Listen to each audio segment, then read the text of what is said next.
Hello, readers. This is Justin's 52 Books, where I discuss my selections for the 52 Book Club's 2023 Reading Challenge.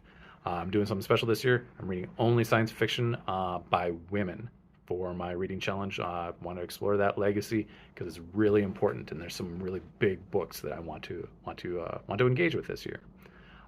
This is week 6, and I am talking about Prompt 6, a book with less than 200 pages.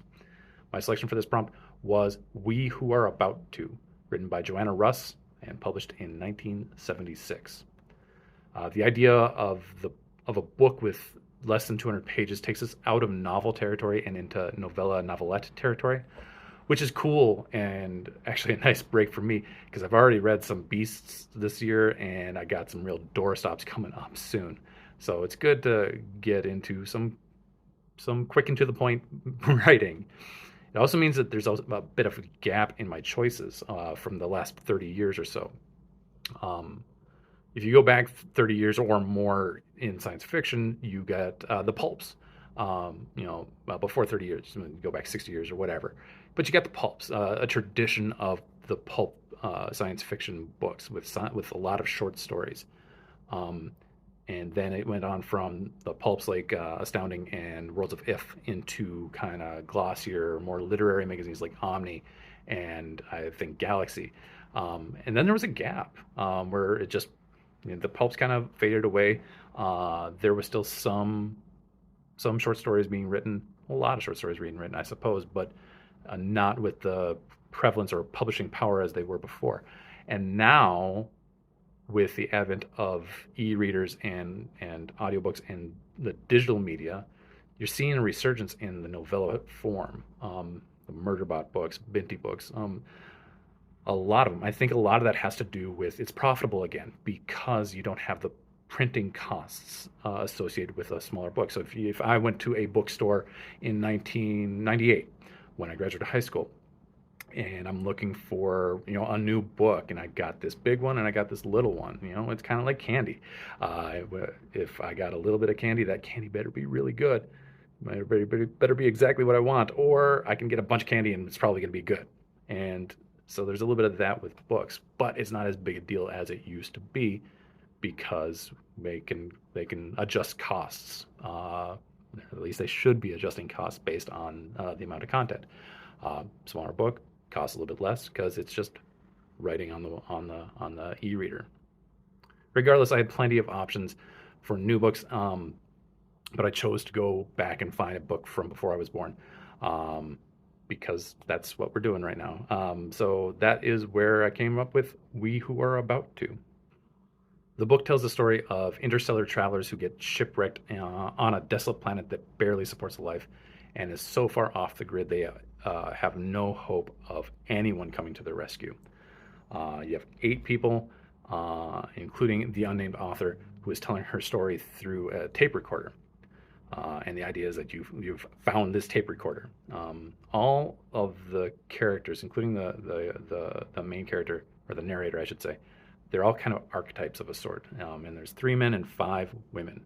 The book then describes the reactions of all the archetypes to their twist of fate at ending up on this planet. On the men's side, you have a patriarch, a professor, and kind of like a dumb everyman, strawman kind of guy. And on the female side, you have the matriarch who's married to the patriarch. You have their child. And then 2 women. One is really utterly feminized, and the other is not. She is going to be she's off to get training to be a soldier or a spy or something like that. And that leaves the narrator, a young woman she is a young woman like the others, but she's utterly bent on her own free will. And rather than ascribing to any particular ideology or thinking that the others are trying to justify for their actions. And so the prompt is for a book with less than 200 pages. That makes it for a quick book, and you got to go through a quick setup. So before long, inexplicably, the men in the book start talking about colonizing this planet that they found themselves on. And they start discussing how to populate that planet. They start pairing off the women, and the narrator, rightly, is not having it.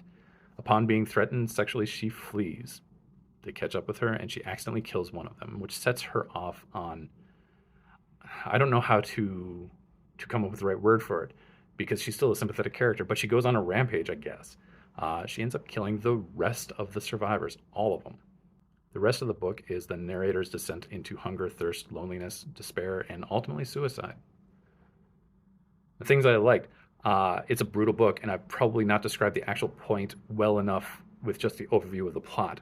Ultimately, that is what makes the narrator sympathetic. She doesn't want to go through the performance of survival. She sees the odds, she understands them, and she doesn't care that her chips are still on the table. The house won as far as she's concerned. And that's the point. It's her choice to die, to not survive, or not to try to survive. She will not tolerate those trying to take that choice away. That's a tough position to take and at odds with most cultures, and certainly American culture. And I think that perspective is something to pay attention to. It's certainly defensible and worth examining. This makes We Who Are About to very interesting. If it's about the actions of the main character, you may feel one way. If it's about the choice that the main character should be taking or ought to take or is not allowed to take, you might feel a different way. But being interesting isn't morally clear. Our society certainly has a interest in serial killers. Um, and any number of monsters in our society lay claim to our attentions much more than their victims do. And that's culturally damning. No matter how justified in making her choice and in her self-defense, the character, the narrator, is still acting out selfishly in her position in her murders later on. So it's a tough book to like, but it's one I'm glad to tangle with and to struggle with. My only issue is the plausibility of the men trying to populate the planet as their first course of action. And Russ kind of makes a joke of this, saying something along the lines of, it only took 2 days for the patriarchy to come back. Perhaps I have my cultural blinders up, but I feel like it's a little improbable, though an important point to make and an interesting question to deal with. Other thoughts? I can't think of many science fiction authors who intimidate me more than Joanna Russ. And it's not the feminism that's intimidating either. It's the anger. This is a woman who wrote, quote, I think from now on I will not trust anyone who isn't angry, unquote. She wrote that in a science fiction review of another woman who she didn't think was angry enough and was just kind of writing out fluff. Don't know who that was, but it is curious. But anyway, I'm down with that. I'm down with that idea, and I'm down with that anger, but I just need to prepare a bit sometimes. I have a stack of books next to my bed. That's my going to bed books. And Joanna Russ will never be on that stack. And ultimately, thoughts about the book. It's art, and art is the act of making feelings out of reactions. And from that perspective, We Who Are About to is certainly art, and it doesn't need to be liked or disliked. And it just is. Am I glad I spent the time with the book? Yeah. When it first came out, it was widely panned, but I think it asked an important question about choice. Yeah, I did like it. Was I entertained? Oh, hell no. I am glad I read it, and I'm also glad it was short. So the prompt was books with less than 200 pages. So here's some other options for that. Not quite science fiction, but certainly a book for science fiction readers, and it's poetry. Life on Mars by Tracy K. Smith. I wish all science fiction fans would pick this up because it's just lovely and important. Diving into ideas about 2001: Space Odyssey, David Bowie lyrics, just a lot of cultural references and cultural conversations in beautiful language. So I wish people would. So I'm raising up Tracy K. Smith and Life on Mars.